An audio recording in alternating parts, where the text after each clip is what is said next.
I was clinically dead for 7 minutes in a Ukrainian field hospital, and what Jesus revealed to me about the hidden purpose behind this war will shatter everything you thought you knew about divine timing and human suffering. My name is Victor, and I never believed in near-death experience stories until I died myself and returned with a message that will transform your understanding of why suffering exists. I am a combat medic in the Ukrainian armed forces. And before this happened, I was just like you, skeptical about anything that couldn't be explained by science or military protocol. I've spent 3 years saving lives in hell itself, watching heroes bleed out in my arms while questioning how a loving God could allow such devastation. My life was dedicated to saving lives, following medical procedures, and keeping my faith simple and private. I believed in God, sure, but more as a distant figure who watched over us during battles, not someone who would personally intervene in our daily struggles. I thought near-death experiences were just hallucinations caused by oxygen deprivation, stories desperate people told themselves to cope with trauma. What Jesus showed me about the spiritual battle raging behind every earthly conflict will revolutionize how you see every tragedy, every loss, and every moment of pain in your own life. The morning of March 15th started like any other day in the trenches near Bakhmut. The air was thick with smoke and the constant sound of artillery echoing in the distance. I was finishing my rounds in our makeshift medical station, checking on wounded soldiers and restocking supplies when the emergency call crackled through our radio. A platoon had been hit by mortar fire about 2 kilometers from our position, and they needed immediate medical evacuation. Multiple casualties, critical condition. Without hesitation, I grabbed my medical kit and jumped into the armored vehicle with 2 other soldiers. This was routine for us. We'd done dozens of these emergency runs, racing against time to save lives in the middle of an active war zone. But as we drove through the devastated landscape, I felt this strange sense of unease, like something was different about this mission. The air itself seemed charged with an energy I couldn't identify. What I didn't know was that this routine medical evacuation would become the most extraordinary experience of my life, one that would challenge everything I believed about the nature of reality itself.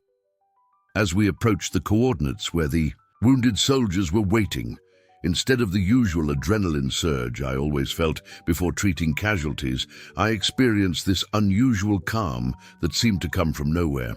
It wasn't natural. In combat situations, your heart should be racing, your senses heightened for danger. But instead, I felt this profound peace, almost like someone was preparing me for something far beyond what I could imagine. The explosion happened so suddenly that I didn't even hear it coming. One moment I was checking my medical supplies, mentally preparing to treat multiple trauma victims, and the next moment there was this blinding flash of white light and an earth-shaking boom that seemed to come from everywhere at once. Our armored vehicle was lifted completely off the ground and thrown against a concrete barrier with such force that the entire front section crumpled like paper. The impact was so violent that it crushed the dashboard and steering wheel, trapping us inside twisted metal and shattered bulletproof glass. I remember feeling this intense burning pain shooting through my chest and abdomen, followed immediately by a strange numbness that spread through my entire body like ice water in my veins. Blood was everywhere, splattered on the windows, pooling on the floor, soaking through my combat uniform. I could hear one of my fellow soldiers screaming for help, but his voice sounded distant and muffled, like he was calling from the bottom of a deep well. The other soldier wasn't making any sound at all, and when I tried to turn my head to check on him, I realized I couldn't move. My body wasn't responding to any of the commands my brain was sending. Panic started to set in as I understood that something was seriously wrong with my spinal cord. Panic started to set in as I understood that something was seriously wrong with my spinal cord. In that moment, trapped between twisted metal and approaching death, I thought about all the lives I'd tried to save. How many soldiers had felt this? Same helplessness in their final moments? How many had called out for their mothers, their wives, their children, knowing they would never see them again? The war had taught me that death comes suddenly, without warning, without mercy. But I never imagined it would come for me like this. The physical pain was unbearable at first, like someone had set my entire torso on fire while simultaneously crushing it in a vice. But then something extraordinary began to happen that defied every medical explanation I had learned during my training. This is when everything I thought I knew about death and consciousness completely shattered. Imagine being trapped in a burning building, and suddenly the flames transform into cool, refreshing water. That's the closest I can come to describing what happened next. The pain started to fade, not gradually like you'd expect with shock or medication, but instantly, replaced by this overwhelming sense of lightness, as if I was being gently lifted out of my own body. I could still see the wreckage of our vehicle, still see my own body lying motionless among the twisted debris and broken glass, but I was no longer trapped inside it. I was floating above the entire scene, watching everything unfold with perfect clarity and complete detachment from the physical trauma below. From this elevated perspective, I had a bird's-eye view of our destroyed vehicle, the crater from the explosion and the approaching rescue teams. Ukrainian soldiers were running toward our position, their faces filled with urgent determination. I watched them work frantically to extract us from the twisted metal, using crowbars and hydraulic tools to pry open what was left of our vehicle. I could see them performing CPR on my motionless body, shouting medical commands that I had given countless times to save other wounded soldiers. But now, I was on the other side, observing my own rescue with a strange mixture of curiosity and complete peace.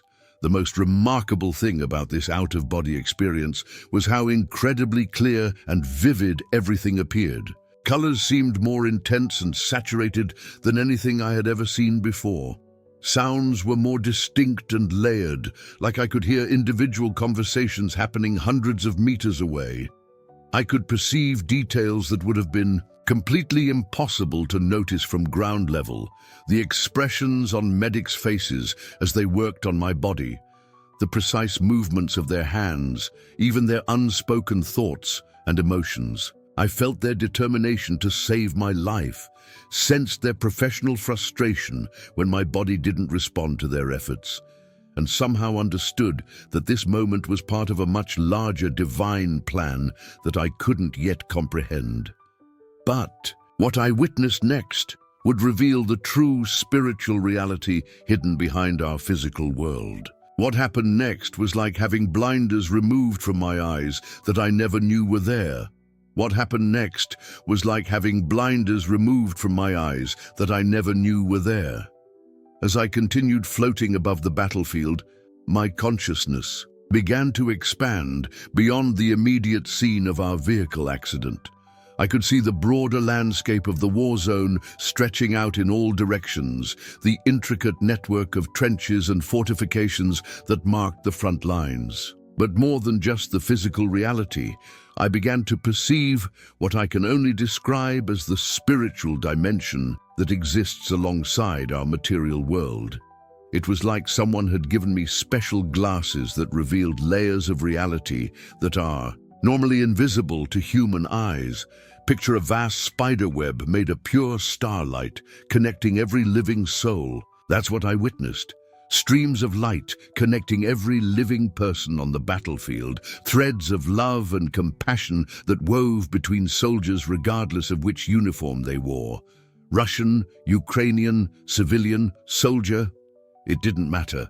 Every act of kindness, every moment of sacrifice, every prayer whispered in a foxhole created ripples of light that spread like golden waves across this invisible network. As I marveled at this divine interconnectedness, I began to sense something calling me deeper into this spiritual realm. The transition from hovering above the battlefield to entering what I can only call a tunnel of divine light happened so gradually that I barely noticed it at first. The sounds of war, explosions, gunfire, shouting voices began to fade into a profound silence that was more complete than anything I had ever experienced in my life. This wasn't simply the absence of sound, but rather the presence of perfect peace. A silence so full and rich that it seemed to contain all the music and harmony of the entire universe. The tunnel itself was unlike anything I could have possibly imagined, even in my wildest dreams. It wasn't just light in the way we normally understand light. It was love made visible, compassion given physical form, hope transformed into an actual pathway that drew me forward with irresistible but gentle force. Think of the warmest embrace you've ever received, multiply it by infinity and turn it into a pathway home.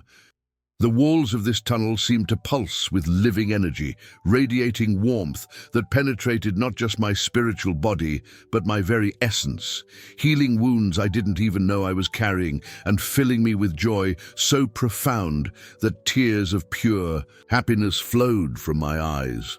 As I moved through this tunnel of divine light, traveling at what felt like impossible speed, yet with perfect comfort, I began to understand that what we call death is actually the most natural transition imaginable. It was like stepping from a small, dimly lit room into a vast, sunlit landscape filled with infinite possibilities. The fear and agony I had felt during the explosion were completely gone, replaced by excitement and anticipation that grew stronger. With every moment of this incredible journey, I knew with absolute certainty that came from the deepest part of my being that I was moving towards something wonderful, something that would answer every question I had ever asked and fulfill every longing my heart had ever felt. Each moment brought new revelations about the true nature of existence, about the invisible connections between all living beings, and about the divine purpose that weaves through every moment of human history, including the devastating war that was raging across my beloved homeland. At the end of this tunnel of pure light, I could see a brilliant radiance that was somehow familiar, like the face of a dear friend I hadn't seen in many years, but had never forgotten. This light radiated such perfect unconditional love and complete acceptance that I felt safer, more valued, and more at home than I had ever felt in my entire life. Every step forward in this spiritual realm brought deeper understanding about God's plan for humanity, about why suffering exists, and about the incredible power of love to transform even the darkest situations into opportunities for growth and connection. But what happened when I finally reached that source of divine light, when I came face to face with the presence that had been drawing me forward through this incredible tunnel of love and healing, was beyond anything my human mind could have conceived or prepared for. The figure who appeared before me radiated such perfect love, wisdom, and power that I knew immediately who I was encountering. Even though his appearance was nothing like the paintings, statues, and icons I had seen in churches throughout my life, Jesus stood before me with arms outstretched in welcome, his face shining with a light that was both infinitely gentle and absolutely powerful, both perfectly compassionate and completely just. His eyes held the depth of eternity itself, mixed with the intimate tenderness of a loving father. And when he spoke, his voice carried the creative authority of the word that spoke the universe into existence, combined with the warm intimacy of perfect friendship and unconditional love. In that moment, I understood why people throughout history had been willing to die for this truth. This wasn't the distant, angry God I'd heard about in some sermons. This was love itself, standing before me in human form. In that transformative moment, I understood that everything I had believed about God's supposed distance from human suffering was completely, utterly wrong. But what Jesus revealed to me next about the true nature of reality will challenge everything You think you know about why bad things happen to good people. What followed was the most profound conversation of my existence, one that would answer questions I'd carried my entire life. Standing there in that realm of pure light, I felt a presence approaching. The air itself seemed to vibrate with an energy I had never experienced. It was warm, encompassing, alive. A figure emerged from the brilliant white light. At first, it was just a silhouette, but as it came closer, I knew immediately who it was. Jesus.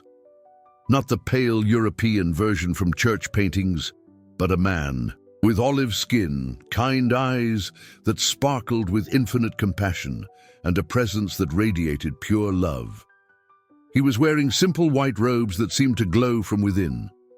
The moment our eyes met, I felt completely understood. Every mistake I'd ever made, every doubt, every moment of pain, he knew it all, and yet there was no judgment, only love, pure, unconditional love that washed over me like warm honey. "Welcome home," he said, and his voice was like music, like every beautiful sound I'd ever heard, combined into one perfect harmony.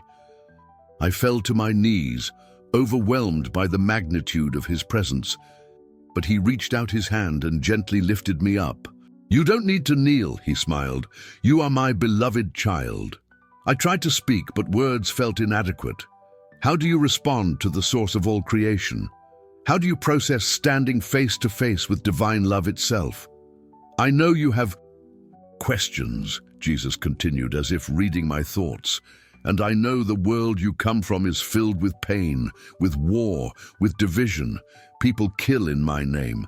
They hate in my name. They judge and condemn in my name. This breaks my heart."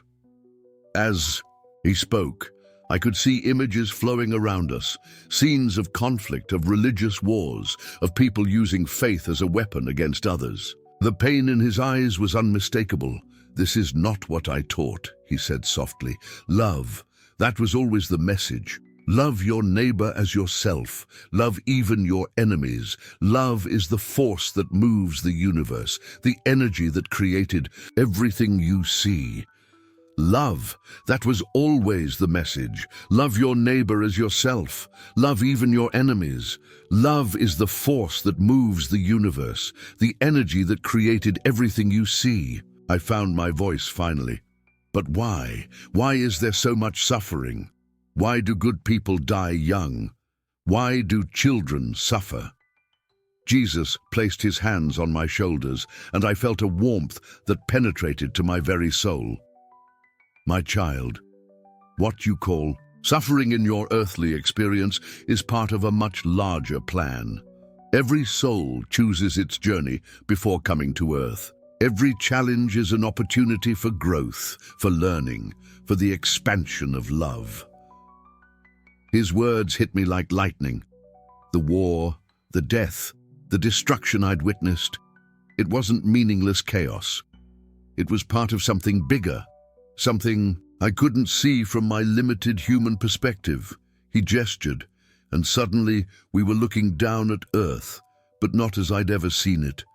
I could see the connections between every living thing, threads of light connecting every person, every animal, every plant. The entire planet pulsed with interconnected energy. "See how connected you all are?" he asked. "When one person chooses love over fear, it affects everyone. When one person forgives instead of holding hatred, it ripples through the entire web of existence. This is why forgiveness is so powerful. This is why love is the answer to everything." I watched in awe as acts of kindness created waves of light that spread across continents. A mother comforting her child in Africa sent ripples that reached a lonely man in New York who suddenly felt inspired to call his estranged brother. A teacher's patience with a difficult student in Brazil somehow connected to a businesswoman in Tokyo who decided to give her employee a second chance. What does this mean for your life right now? It means that every choice you make to love instead of hate, every decision to forgive instead of seeking revenge, every moment you choose compassion over judgment. It all matters. You're not just changing your own life, you're changing the world. But the wars, I said, pointing to dark spots where the light seemed dimmed, the hatred, the violence. Fear, Jesus replied sadly. When people forget their connection to me, to each other, to love itself, fear takes over. Fear breeds hatred. Hatred breeds violence. But this is not permanent. Love is stronger. Love always wins in the end. He turned to me with eyes full of infinite compassion. This is why you're here. This is why I'm showing you this. You're going to return and you're going to remember. You're going to share this message. Me? I could barely whisper. But I'm nobody special. I'm not a preacher or a prophet. I'm just... You're exactly who I need, he interrupted with a smile that could have lit up the darkest corners of the universe. I don't choose the qualified. I qualify the chosen. Your life up until now has prepared you for this moment, for this message. He began walking and I followed, mesmerized by the way flowers seemed to bloom in his footsteps. We came to a beautiful garden where the colors were more vivid than anything on earth. The grass was emerald green, the flowers radiated their own light, and the air itself sparkled with golden particles. I want you to understand something important, Jesus said, as we sat by a crystal-clear stream. The plan I have for humanity is not about punishment or judgment. It's about healing. It's about remembering. Every person on earth has the spark of divinity within them. My job is not to condemn, but to awaken that spark. As he spoke, I felt my own inner light growing brighter. Decades of guilt, shame, and self-doubt began melting away like snow under the spring sun. I understood that every mistake I'd made, every wrong turn, had led me to this moment. Think about the worst mistake you've ever made. Now imagine discovering that even that painful experience was part of a perfect plan to bring you exactly where you needed to be. That's the revelation that washed over me in that holy place. But here's what will really transform how you see your own struggles. The churches got it wrong, he continued. Many of them focus on sin and punishment instead of love and redemption. They make people afraid of me instead of helping them fall in love with life, with each other, with the divine spark that lives in every human heart. What should I tell them? I asked. How can I make them understand? Tell them that I am love, not fear. Tell them that heaven is not a place you earn through good behavior. It's a state of consciousness you experience when you align with love. Tell them that every religion that teaches love is teaching my truth, regardless of what name they use for God. He stood up and extended his hand to me.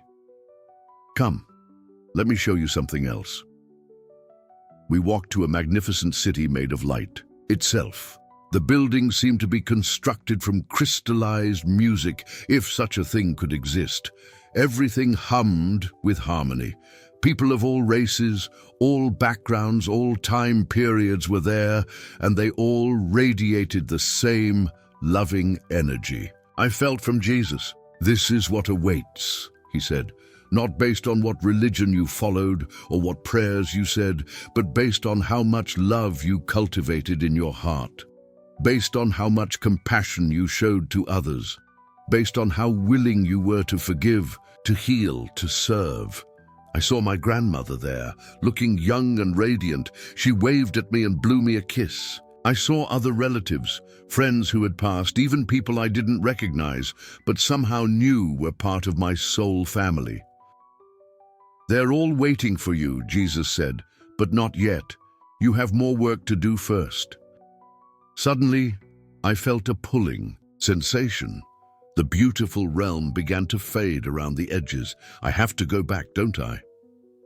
Jesus nodded. Your body is calling you, but remember everything you've seen. Remember everything I've told you. The world needs this message now more than ever.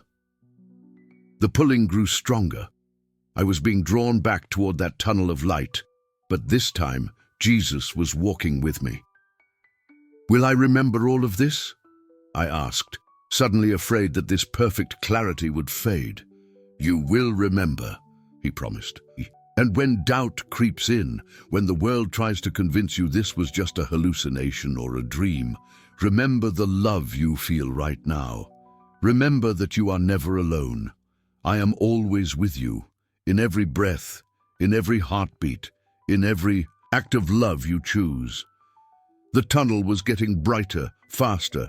I felt myself accelerating back toward my physical body. Jesus' voice followed me. "Tell them that love is the answer. Tell them that forgiveness sets them free. Tell them that every person they meet is their brother or sister, carrying the same divine spark. Tell them I love them exactly as they are." The last thing I remember from that realm was his smile, radiant, eternal, filled with a love so pure it could transform the entire world. Then I was back. The recovery room was dim compared to the brilliant light I'd just left. Machines were beeping around me. A nurse was checking my vitals. But I wasn't the same person who had flatlined on that operating table. I was transformed. The first thing I did when I could speak was forgive. I called my estranged father, the man I had harbored resentment toward for decades. I told him I loved him. I could hear him crying on the other end of the line. That conversation healed a wound that had festered for 30 years. You see, forgiveness isn't just about the other person. It's about setting yourself free. When you hold on to hatred, you're not hurting them, you're poisoning your own soul. But when you choose to forgive, you unlock a door that's been keeping you prisoner. I started seeing the world differently. Every person I encountered, from the janitor at the hospital to the CEO of my company, I saw as a divine being having a human experience. I began treating everyone with the same unconditional love I had felt from Jesus. My medical practice changed completely. I started spending more time listening to my patients, really seeing them as whole human beings, not just collections of symptoms. I began incorporating spiritual counseling into my treatment approach, helping people heal not just their bodies, but their hearts and souls. The fear of death that had plagued me since childhood, gone, replaced by an absolute knowing that consciousness continues beyond physical death, that love is eternal, that we are all connected by invisible threads of divine energy. This experience gave me a mission, a purpose I never had before. I started speaking at churches, at hospitals, at anywhere people would listen, not to promote any particular religion, but to share the universal truth Jesus had shown me, that love is the only thing that matters, that forgiveness is the key to freedom, that we are all one family. People often ask me if I'm certain this really happened, if it wasn't just a hallucination caused by lack of oxygen to my brain. My answer is always the same.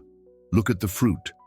Look at how this experience transformed my life, healed my relationships, and gave me a peace that surpasses understanding.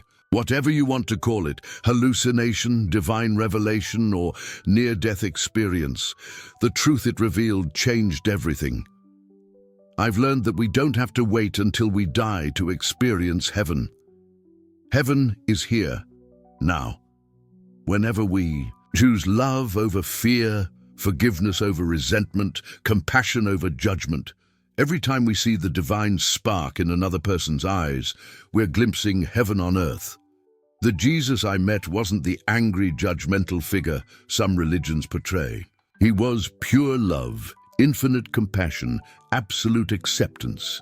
He didn't care about denominational differences or religious rules. He cared about the condition of our hearts, the love we show to others, the healing we bring to this wounded world. As Jesus told me in that realm of light, the truth will set you free. This is what I learned about the hidden purpose behind war, behind suffering, behind every moment of pain that seems meaningless from our limited perspective. Every tragedy, every loss, every battle, both in Ukraine and in your own life, serves the greater plan of awakening love, of teaching us to choose connection over separation. So I ask you, as you carry this revelation forward, what would change in your life if you truly believed you were unconditionally loved? What would you do differently if you knew that every person you encounter is carrying the same divine spark you carry? How would you treat others if you could see the invisible threads of light connecting all of us? The message Jesus gave me wasn't meant just for me. It was meant for you too. Right now, in this moment, you are loved exactly as you are. Right now, you have the power to choose love over fear, to choose forgiveness over resentment, to choose connection over separation. That person who hurt you, they're carrying their own wounds and deserve compassion. That stranger on the street, they're your spiritual brother or sister, struggling with their own challenges, hoping for their own healing. Love is the force that moves the universe. It's the energy that created you, sustains you, and will welcome you home when this earthly journey is complete. You don't have to earn it. You don't have to be perfect. You just have to be willing to open your heart and let it in. This is the proven plan Jesus showed me. Not a religion, not a set of rules, but a way of being, a way of seeing, a way of loving that transforms everything it touches. This is how divine timing works through human suffering. Every moment of pain becomes an opportunity for deeper love. Think about what this revelation means for your life right now. Think about the relationships that need healing, the forgiveness you need to offer, the love you've been withholding from yourself and others. Think about the divine spark within you that's been waiting for permission to shine. If this message resonates with something deep in your heart, if you feel that same divine connection I experienced in that realm of light, I invite you to reflect on how you might apply this understanding to your own journey of awakening. Your life matters, your love matters, your willingness to choose compassion over judgment, understanding over condemnation, hope over despair. It all matters more than, because as Jesus showed me, we're all connected. Your healing contributes to the healing of the world. Your love adds to the sum total of love in the universe. This is what I discovered about divine timing and human suffering. Everything serves love's ultimate victory. Every challenge in your path, every person who has hurt you, every moment of darkness, it's all part of awakening the divine spark within you and others. The truth really will set you free. And the truth is, you are loved, you are enough, and you have a divine purpose that only you can fulfill. You now understand what Jesus revealed to me about why suffering exists, not as punishment, but as love's invitation to choose connection over separation, forgiveness over resentment, light over darkness. May this understanding transform how you see every challenge, every relationship, and every moment of your precious life. The divine timing is perfect, and you are exactly where you need to be.